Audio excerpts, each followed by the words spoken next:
Hi, my name's Rory, and I saw a video on YouTube here that Strand had made, and he's trying to fix his outboard with his tilt trim, and he's had some trouble getting apart the trim cylinder, and I have the same motor, and I'd take you out to show it to you right now, but it's nighttime, so you wouldn't really be able to see nothing, but I think I'll make some footage when I take mine apart, because I have to rebuild mine as well.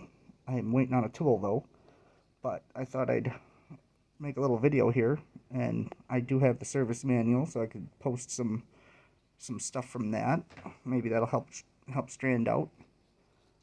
And bear with me here, I'll have to try to flip this around. I'm making this video on a phone, so it's not going to be the best.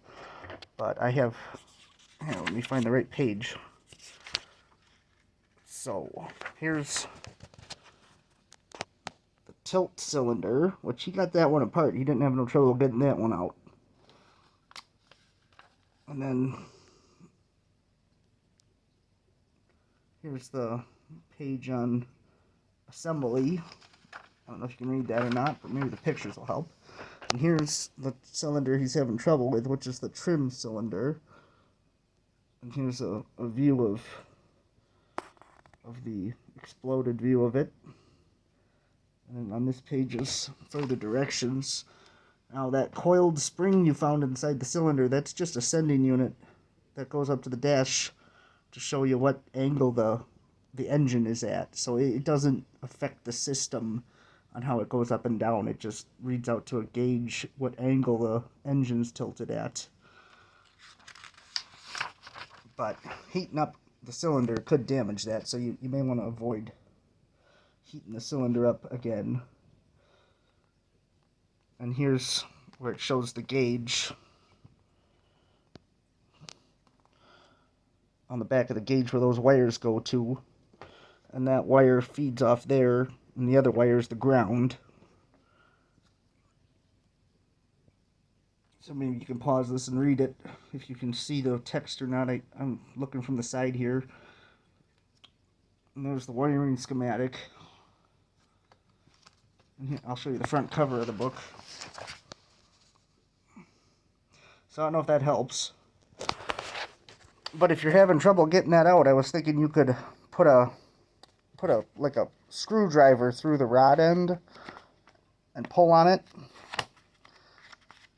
and twist it, and that's actually what it says to do to get that O-ring on the bearing to come through.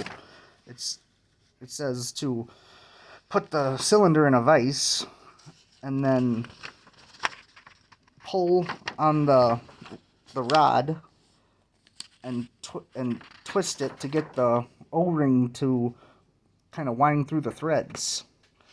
And right here is the part you can't get to come through that threaded hole, which is right there. So if you kind of twist the rod, which you might be able to put this loop back on the end of the rod and stick a screwdriver through there and just pull and twist, and you might be able to get that to come out of that hole. So I don't think it's really corroded inside. I think your trouble is just the O-ring swell up and it doesn't want to come through the threads because it's such a darn tight fit. So why don't you give that a try? I will see how mine comes apart. I'm guessing I'm going to probably have similar trouble. And I hope that helps, Strand. So for what it is, there you go.